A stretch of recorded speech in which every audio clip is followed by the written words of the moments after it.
Hey, I'm Johnny Two Bags, and you're watching Down the Highway.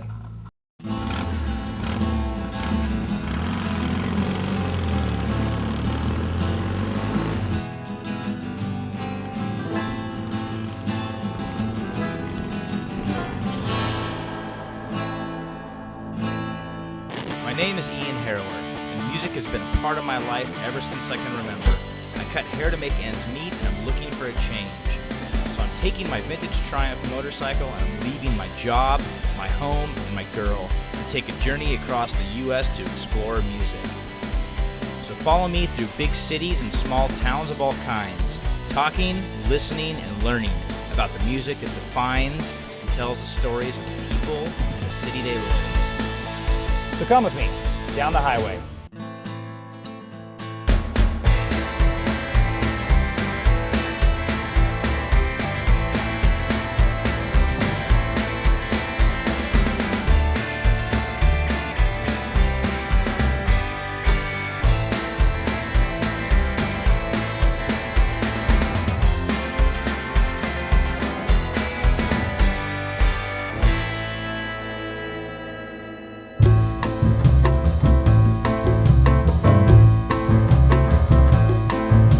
Over to the Bedrock Recording and Rehearsal Compound in the Echo Park neighborhood of Los Angeles to talk with Jonny Two Bags Wickersham from Social Distortion and guitar builder Gabriel Curry from Echo Park Guitars. Gabriel has created a new signature model guitar for Jonny. I can't wait to talk music with Jonny and guitar making with Gabriel. We're sitting here with Jonny Two Bags Wickersham. Most of you would probably know him from, at the moment, Social Distortion, which you've been doing for about 11 years now or so. But Since 2000. yeah, 12 years now. But prior to that, you were in the U.S. Bombs, you were in the Cadillac Tramps, Youth Brigade, and you're also doing your own solo project now. So that kind of encompasses sort of your history from, I guess, the mid-90s up until now. How'd you get started playing? Well, my dad played music. He was a musician that worked in bars. He had different bands, rock and roll, country rock sort of bands through the 1970s. Mainly he played folk music. Okay. He was a folk music musician, and he raised me, doing that, playing in different bars all over Southern California. He did some touring. He recorded a record with his band, The Road Home, and I guess it was probably like 1972. Okay. There was music in the household, and there was always guitars around. He showed me some chords as a youngster, and I didn't really take to it, immediately. I liked music. I've always liked music. Music has probably always been my primary interest. I got serious or semi-serious about playing in my teens. Okay. And I think I was frustrated because, when I was 10, 11, 12 years old, I was really into Jimmy Page. And I don't have a great natural ear, like other musicians I know. I was unable to, listen to the records and really grab everything that was happening. It was a struggle for me, and it was frustrating, and Jimmy Page is that's a yeah, that's and, a and I hard wanted to one learn. I wanted to learn how to play all that, man, and it was difficult. And so, being the easily distracted person that I am, and I just kind of put it to the side, and I didn't really pick it up again until, I started listening to punk rock bands, and I actually picked up a bass one day and learned, several songs off the Nevermind the Bullocks record on bass. Just that day. Right away, I remember learning how to, picking out the root notes to Submission, and just being so stoked on that, Then you're all of a sudden there's a form of music that's kind of attainable. Hey, wait a minute, all of a sudden, hey, Dad, I can do this now, Yeah, Dad wasn't feeling the Sex Pistols so much, but no, but he had to have been like, okay, at least he's actually, gonna play music now, whatever it takes to get him into it, Yeah, so. Oh, that's so funny. So I guess at that point, I picked up the guitar a lot more, and I started playing guitar and bass, kind of messing around with some other kids, and in the garage a little bit, and was in some kind of cool bands, you know, like for a minute, you know. But at the time, like in my teens and up into my early adulthood, man, it was kind of a nightmare. I was really unable to stay in a band. I wasn't really able to hold on to a guitar, you know, for any period of time. Okay. Because they would end up in the pawn shop. Right. And then my friends' guitars would end up in the pawn shop, and so And all of a sudden, nobody has any instruments at all. So I wasn't able to, like, you know, get into like a band until the Cadillac Tramps was basically a band that, you know, Gabby and I started. He actually really had to ride me, you know, to get that going. I remember, because I just was like, you know, it's like I you know, I liked playing music with people. I liked, you know, I listened to music constantly. It was definitely the most important thing to me. You know, without realizing it's the most important thing. It's just one of those things, you know, like a lot of us. And Gabby, the singer for the Tramps, used to just have to just like, dude, let's get with these guys and practice, you know. And so we played with a few different people until we settled on our lineup. That was Brian Coakley on guitar, me on guitar, Gabby, Warren on bass. After our friend Randy Freeman played for a while, and then Chris Lagerborg on drums, who's passed away. And Chris is just a notorious Long Beach figure, much loved by many. At this point, were you living in Long Beach, or that's just where he was from at this stage? Yeah, he was from Long Beach. Okay. Randy Freeman was from Long Beach. The rest of us were from OC. Okay. I was living in Costa Mesa. Okay. Yeah, I knew a lot of guys who lived in the Costa Mesa. Seemed to be the hub, you know, for all the players in Orange County. Now, were you and Gabby just buddies before that? Just like you were friends, like you skateboarded together, just hung out before the band started? How come he was busting your chops so hard to get a band going with Just him? because we had just been hanging out and writing. We actually wrote a couple songs, you know, on an acoustic guitar. And, you know, I think this first song Gabby and I ever wrote together was this tune called Sally.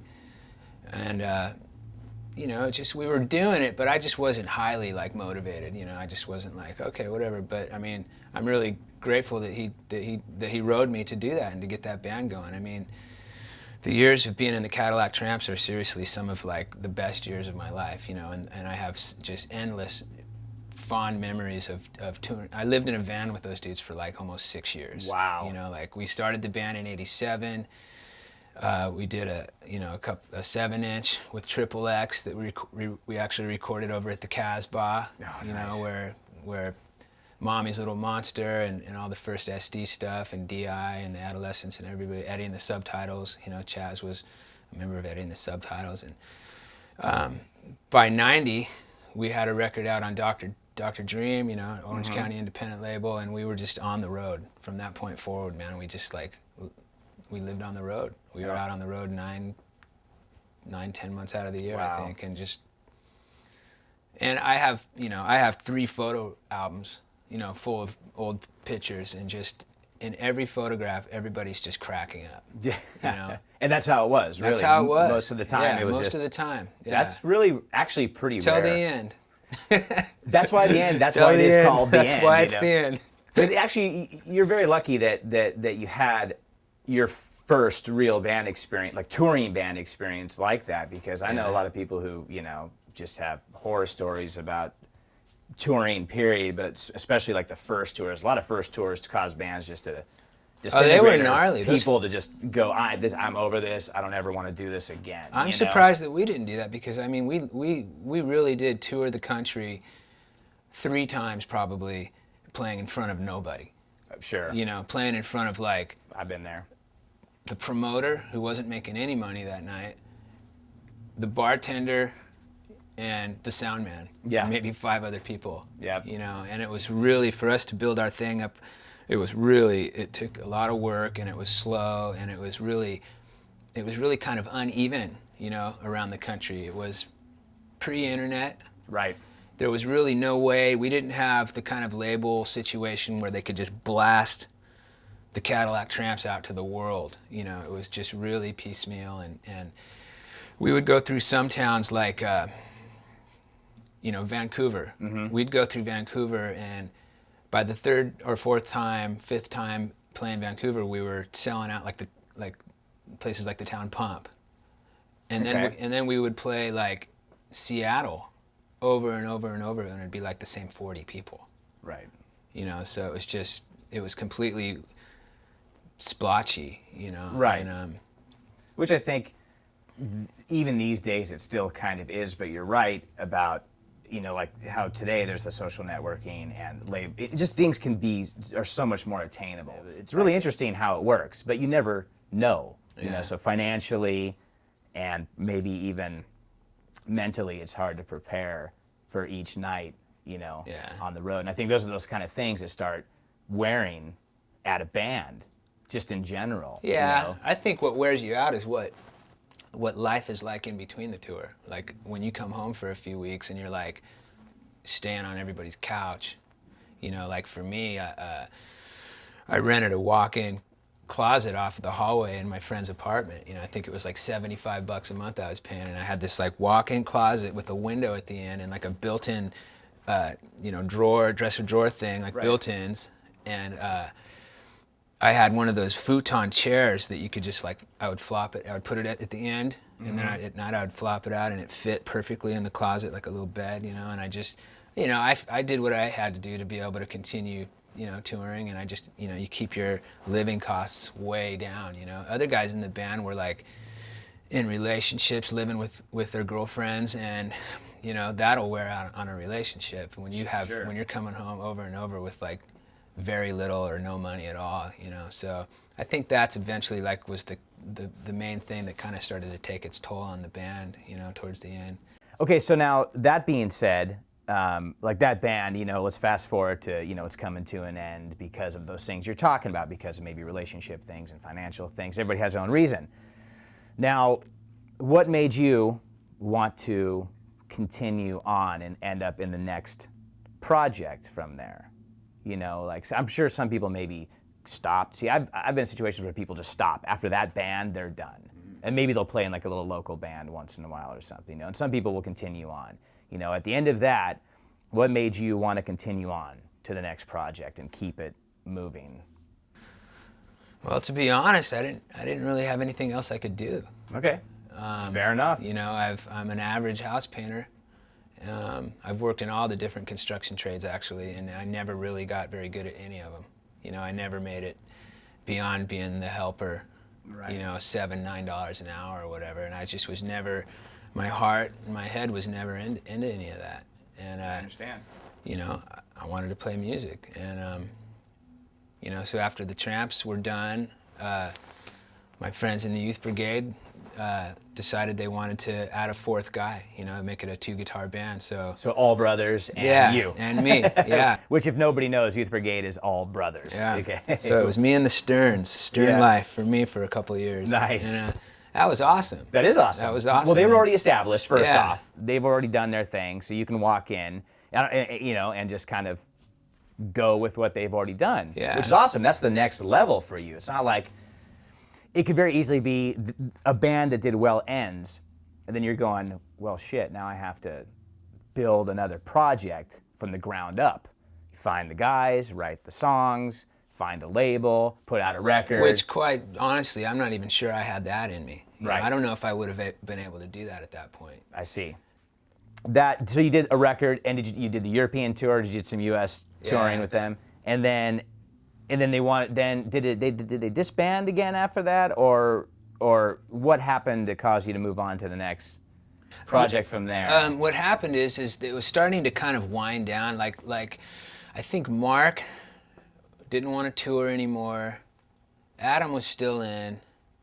Sean was still in, but it was like this kind of thing where it was just getting kind of like, which is what they do. They do it hard for a few years, and then they kind of back off, you know. I mean, the bands, they're still playing to this day. Right. So I got a call from Mike, and to see what I was doing, and he told me to call Dennis, because what was going on was Social D was finishing, they were on the last leg of touring White Light, and Dennis's wife was due to have their first baby, and so he was like, I'm not going to be on tour for this, I'm going to go home. So they asked me to go over and fill in for Dennis in Europe. Okay. And so I was like, I looked at what was happening with the Sterns over here, and it was kind of like, well, you know, I don't know how much longer this is even going to go on, and I'm not going to pass up on an opportunity to play with one of my favorite bands. Of course. So it's like, I'm going to do that. And so I went over and you know, did that thing with Social D. It was just the last couple weeks of the European tour. It was like literally the final run for that record, you know, touring on that record. And then it was going to be done. Yeah, then they were done, and I came home, and I actually didn't play any music for probably a couple of years after that, until I started playing with the Bombs. So now, Social Distortion's still growing, I mean, going strong. I mean, they've always been. I guess, well, the White Light, White Heat, White Trash tour, that was, I remember when that record came out, that was a big gap. That was like the first record that Social Distortion had done in quite a while, I believe. And when it came out, it really, I think that may be one of my favorite Social Distortion records. There's something about that record, I don't know where Mike was when he wrote that record, but it seemed like a very mature record in lyrically and musically. Getting to be a part of that record, just even though you were just on the last end of that tour, is pretty amazing in my opinion. And then there's a few years down that you didn't do anything with them. You just helped them out with that tour. And then that was it. You guys were all friends and whatever. Then of course, there was the unfortunate and untimely passing of Dennis, which hit all of us really hard. So did you get the call instantly after that happened? I mean, how did that even work out? I mean, was the band gonna keep going regardless? Did Mike have to kind of decide what he wanted to do without Dennis? And were you the first phone call after he made a decision? I think that he just called me. I mean, it wasn't like an audition type situation or anything. But yeah, so that was difficult. It was really. I mean, I wasn't going to, you know, say no. I'm not interested, you know. But it was uncomfortable. You know, it was completely uncomfortable because I just felt like so many conflicting emotions about it. I just felt like, well, should I be doing this? Is this? You know, I felt like an imposter. I felt like, oh, I'm the guy that's going to come in and like, you know, how do I do this? And, you know, I bear in mind, like, at all times, you know, what it is I'm doing, you know, and the fact that this is really Dennis's position. And I feel to this day it is. Now, okay, so you do have a solo record that's out now. This is your first record on your own. Now, I mean, is it even right to call it? Is it, I say solo record, I don't even know if that's the right term, but you just go under your name for the record. There's no band name. Yeah, it's a solo record. Okay. I mean, I would like to have a band, but I think that's, you know, maybe down the line. Mm-hmm. But for now, I mean, I would never be able to have the band that played on the record, you know, be the band. And so a lot of people, a lot of buddies come in, did favors, and yeah. So it's just, you know, it's a solo record, and it's just, I guess it's a record that I've really wanted to do for forever, really. You know, I've always wanted to do this, and it's just, you know, never really. You know, it actually, oddly enough, it's kind of a similar situation to Gabby and I starting the Cadillac Tramps, because my buddy David Kalish, who produced the record with me, he has a studio where we did it, and for years he was like, when are you going to come down to the studio and start working on your record? And I you know, whenever, one of these days, you know, right. And had a bunch of songs and everything, but I just, you know, it's something I wanted to do, but I wasn't completely fired up to do it, you know, and so finally I just gave in and I said, all right, let's go do a song, you know. And actually, you know, he told me that he could get Pete Thomas to play drums from the Attractions. Oh, yeah. And so I think that might have been like the deciding factor for me. I was like, really? Okay, well. Yeah, but someone's like dangling that carrot. Well, yeah, like, I mean, the Attractions are one of my all-time favorite bands, you know, ever. Right. And Pete Thomas is one of my favorite drummers, so it's like, of course. You Yeah. know, so. Let's at least get the drums tracked. Yeah. If it takes us 5 years to get so drums. exactly. So we went down there and just started tracking songs and everything, and it ended up, you know, going really well, and we just kept moving forward until, it took a while, but eventually we had a 10-song record. And Well, there was no hurry. I mean, you had Yeah. Social Distortion and whatever. Yeah. That's what's really cool. at some point, we kind of realized, like, okay, I guess this is now we're making a record for real. At first it was kind of like, I'm just gonna track one of my songs with Pete and some other guys and see what happens, and then Is it available? it's Right? not out yet. Okay. We're still trying to figure out exactly, how we're gonna put it out, but Okay. hopefully soon. Yeah, I hope so. Yeah. Yeah. I mean, I've only heard the one track, but I love it. It's right up my alley. And obviously, Thanks. you're pulling on that record, at least on that track. It seems like from maybe a lot of the stuff that maybe your dad had influenced you with. I mean, that kind of happens to a lot of us as Yeah. we get older. You start off with punk and rock and roll, then my grandpa would feed me Johnny Cash and Hank Williams when I was a kid, and all of a sudden one day, my brain, I went, that's really cool. Those guys are cool. And I would start playing that kind of music and liking it. Is that the same thing kind of happened? It seems like there's a little bit of, an Americana, Oh, yeah. some roots flavor in there, whether it's, blues, a little bit of country, whatever. It in did. this one track. at least. The whole record really shaped up to be like something from like my dad's era, and it wasn't necessarily completely intentional. It partially intentional because I listened to more and more over the years. I found myself listening to a lot of that stuff, from the 70s, sort of California country rock stuff. And the thing is I've never been a purist, even as a kid, even when I was a little punker. I was always, I still loved Led Zeppelin, and I wasn't afraid to admit it. You know what I mean? Yeah, like yeah. Hendrix, all the rock and roll stuff. And I also always loved, Jackson Browne and the Eagles and a lot of the stuff that my dad was listening to, coming up, Waylon Jennings and Willie Nelson and the Stones and the Beatles and just, I've never been a purist, and I don't understand that when people are, because I was the same way. It's like I'm a fan of music. I want to talk about where we are right now. We're in Gabriel's shop, which is Echo Park Guitar, and he has a Johnny Two Bags signature model that he's made. Yep. Tell us Here about is. it. It's a mahogany, sort of Supro Valco inspired body shape guitar, Right. with the neck profile of a Les Paul Jr., like a 50s Les Paul Jr. Sure. Which you can tell. Yeah, For sure. and very similar to one of the juniors I've been playing for years. And it's a limited edition that we're going to do, and one of the inspirations for this was Tony Gilkison's K. I forget the model. What's the model? Of the K. It's the mystery model. Yeah, but aren't most Ks a mystery he's model? been playing it usually? for years. He's got that gold K.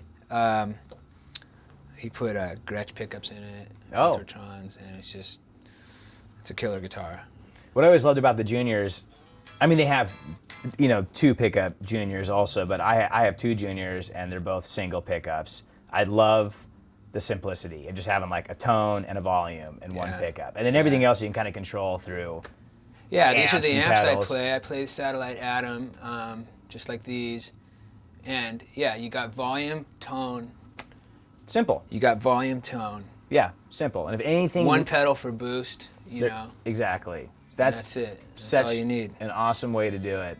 So this episode of Down the Highway is about Los Angeles. So I like to wrap up every interview with this question. Do you think there's an LA sound? I do. To me, the LA sound would be, first of all, a lot of the great punk rock bands that I grew up listening to. Sure.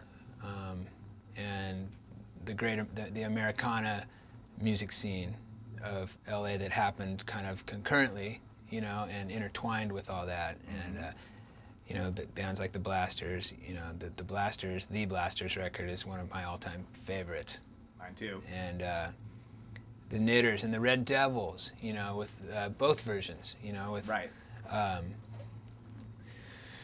And also, you know, the sound of the 1970s, the stuff that was the sort of the soundtrack of my childhood growing up at home, all the great stuff that was happening with, you know, Jackson Browne and, you know, the California country rock kind of sound,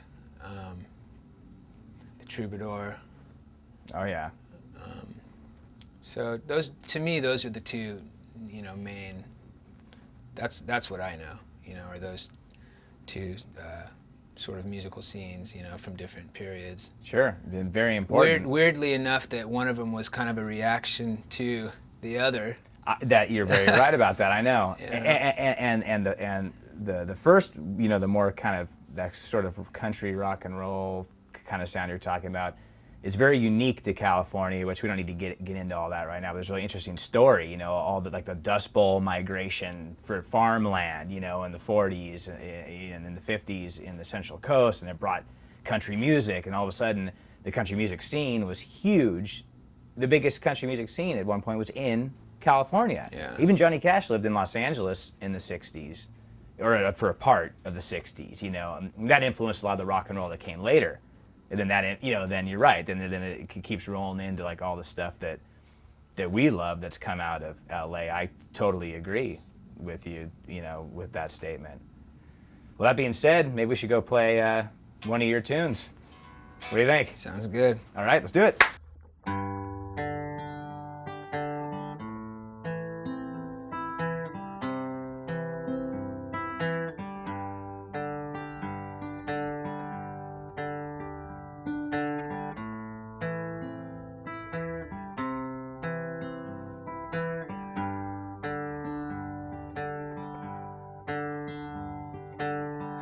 Sometimes I wonder if this is as good as it gets. With each passing year, it seems I add a few more regrets. This is the blackest night I think I have ever seen. Riding on clay wheels till the bitter end. Rolling along with my head in the clouds, I do whatever I please, till a tiny pebble in the road ahead brings me down to my knees. I got a mouthful of humble pie, dirt and gravel and weeds. Riding on clay wheels, I'm riding on clay wheels, riding on clay wheels till the bitter end. They say insanity is making the same mistakes again and again. They might as well just strap me down in 5-point restraints. I'm falling out again.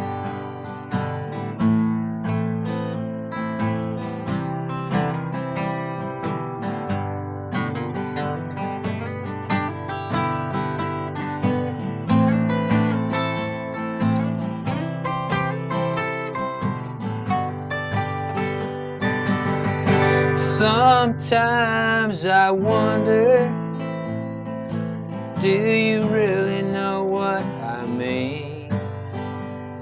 Like showing up at Chewy's door with a broken 8-track machine.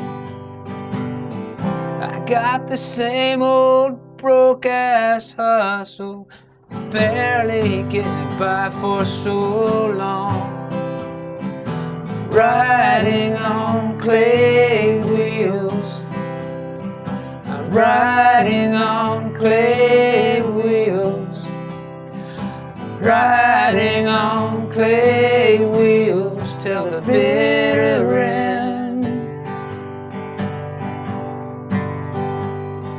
I'm riding on clay wheels till the bitter end.